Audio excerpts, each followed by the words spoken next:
Salut à tous et bienvenue dans ce nouvel épisode de Fantine Flash. Celles et ceux qui me suivent sur Twitter savent que je suis actuellement en stage de gynécologie dans un petit hôpital de périphérie. Et il s'en passe des choses en gynéco, notamment à la maternité, endroit merveilleux où de petits êtres difformes, puants et bruyants arrivent dans ce monde chaque jour.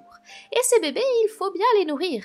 On ne le répétera jamais assez, la meilleure source d'alimentation d'un nouveau-né, c'est l'allaitement maternel.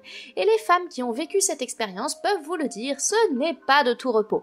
Entre les crevasses, les douleurs mammaires, bébé qui tète mal ou ne prend pas assez de poids, ou au contraire, les seins qui débordent littéralement de lait chez les femmes qui ne veulent pas allaiter, c'est un moment toujours stressant pour les mamans. Et quoi de mieux qu'une jeune maman stressée pour un charlatan en mal de conseils payants? Et oui, car à l'heure actuelle, le traitement de tous ces désagréments de l'allaitement repose principalement sur des conseils consciencieux prodigués par des sages-femmes rigoureuses. Enfin ça, c'est ce qui devrait se passer. Mais la réalité est bien tout autre et on voit dans toutes les maternités de France fleurir des protocoles farfelus pour les désagréments de l'allaitement maternel, prescrits par des sages-femmes diplômées d'État dans des centres hospitaliers où exercent des obstétriciens reconnus. Alors, si c'est prescrit par des professionnels de santé, c'est donc que c'est bien efficace. Vraiment ? Analysons ensemble l'ordonnance spécifique au désagrément de l'allaitement maternel du CH où je travaille. Sans grande surprise, celle-ci repose essentiellement sur des préparations homéopathiques et sur la recommandation de l'ostéopathie néonatale. Alors on va passer très rapidement sur l'ostéopathie. Chez les bébés nés à terme, l'ostéopathie n'augmente pas la probabilité d'être encore en allaitement exclusif à 1 an. Étude de moyenne qualité, mais on n'a pas mieux sous la main, ou tout du moins je ne l'ai pas trouvé. Cela ne diminue pas non plus les douleurs au niveau des mamelons chez les mères qui allaitent. Le seul effet positif démontré, c'est l'amélioration d'une échelle très subjective, le Latch Score. L'étude est encore une fois de mauvaise qualité, donc on ne peut pas conclure grand-chose. Mais attaquons-nous au cœur du sujet, les traitements homéopathiques. Alors le premier protocole a pour objectif d'augmenter la montée laiteuse. Bon déjà, un premier problème. La mention non substituable, ça n'existe plus à présent. Si on veut une marque bien précise, soit on la paye, soit il faut avoir une bonne raison pour que ce soit remboursé. Soit parce que le médicament est à marge thérapeutique étroite, soit MTE, c'est-à-dire qu'un léger changement de dosage peut avoir des conséquences sur son efficacité ou sa sécurité. C'est le cas notamment pour le lévothyrox ou le Subutex. Soit c'est parce qu'il y a une contre-indication formelle, CIF, à un excipient, comme par exemple le lactose ou le latex. Ça, c'est pour la mention non substituable. Bon, on a aussi ce AA, je sais pas ce que c'est. Si des homéopathes peuvent nous renseigner dans les commentaires, ce serait avec grand plaisir. Mais penchons-nous plutôt sur les différentes spécialités prescrites. Il y en a 3. Millefolium, issu de l'Achillée millefeuille, qui est une jolie plante, Ricinus, également d'origine végétale. Bon, c'est littéralement de la ricine diluée, mais bon, en pharmaceutique, on aime bien faire des médicaments avec des plantes ultra toxiques après tout. Et Urteca urens. Ça n'existe pas. En fait, c'est Urtica urens, mais il y a déjà une faute. Bon, en soi, c'est pas si grave, mais ça fait quand même pas très sérieux d'avoir une faute sur une ordonnance d'homéopathie quand on sort de l'hôpital.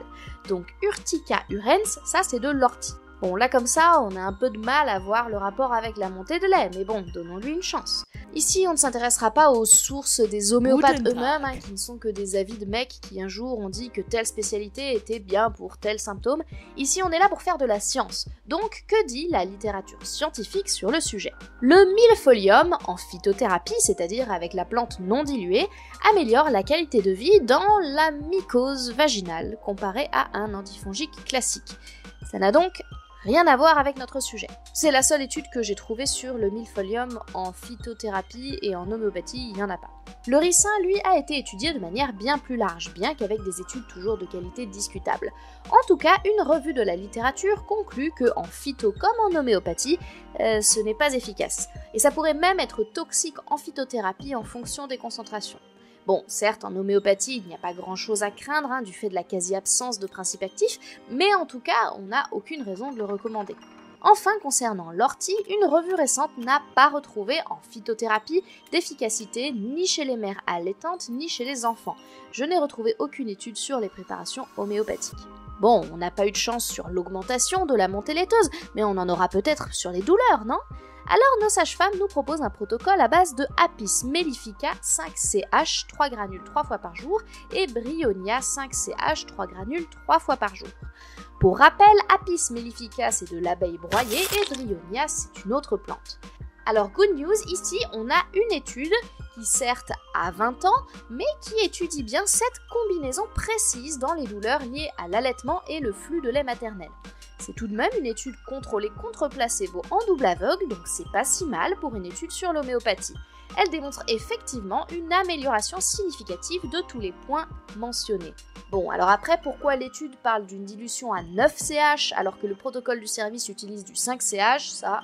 Et ce qui est marrant, c'est qu'il existe également une autre prescription faite par les mêmes sages-femmes et qui propose cette fois-ci Apis mellifica à 15CH et Bryonia, sans dilution précisée, à 5 granules 3 fois par jour pour les deux. Et ce protocole-là, il est indiqué dans les douleurs et les tensions mammaires aussi. On a donc deux prescriptions différentes pour le même symptôme avec deux dilutions différentes et deux posologies différentes qui sont toutes les deux différentes des posologies et des dilutions qui ont été étudiées. C'est brillant. Mais vous en voulez encore, bande de petits coquins. Et ça tombe bien car on a aussi une solution pour les crevasses douloureuses. Il s'agit de Nitricum acidum 5CH 3 granules 3 fois par jour. Oui, Nitricum acidum, c'est bel et bien de l'acide nitrique. Un acide très acide. Alors bien sûr, c'est de l'homéopathie, encore une fois, il est dilué, mais quel rapport avec les crevasses douloureuses? On laissera le soin aux homéopathes de nous répondre en commentaire. On a parlé d'augmentation de la montée laiteuse, mais que faire quand on ne veut pas allaiter? Eh bien là encore, l'homéopathie a des solutions à vous proposer. Phytolacca 4CH 3 granules dès l'accouchement, toutes les 3 heures le premier jour, puis 3 granules 3 fois par jour pendant 20 jours. Lac caninum 30CH, une dose par jour pendant 3 jours, et Ricinus 30CH, une dose pendant 3 jours. On va passer rapidement sur Lac caninum, qui est du lait de chienne, et pour lequel je n'ai retrouvé qu'une vague recommandation issue d'un obscur journal clos en 2000, sans aucune étude scientifique associée. Pour ce qui est de Phytolacca, c'est encore une plante et on se dit que si les posologies sont aussi complexes, c'est bien que ça doit reposer sur quelque chose, non? Eh bien rien de très scientifique en tout cas. Des études sont en cours pour déterminer si la plante pourrait avoir un effet bénéfique dans le traitement du cancer du sein, mais concernant l'homéopathie, elle ne semble utilisée que dans la mastite des bufflones, en complexe avec une dizaine d'autres spécialités homéopathiques. Rien de bien concluant donc. Enfin, on retrouve également notre fameux ricin à la posologie de 30CH cette fois, parce que pourquoi pas, en fait. Et bien évidemment, toujours pas de preuve que ça ait un quelconque impact sur la montée de lait, ni pour l'augmenter, ni pour la diminuer. Alors, l'homéopathie pour les montées de lait, vrai ou fake? Fake. La maïeutique est bourrée de pseudosciences et nombre de sages-femmes prescrivent encore de l'homéopathie malgré la démonstration de son inutilité. Comme quoi, avoir une blouse blanche, ça ne suffit pas pour prescrire correctement. Allez, on se retrouve très bientôt pour un nouvel épisode Flash. D'ici là, portez-vous bien et gardez votre esprit critique.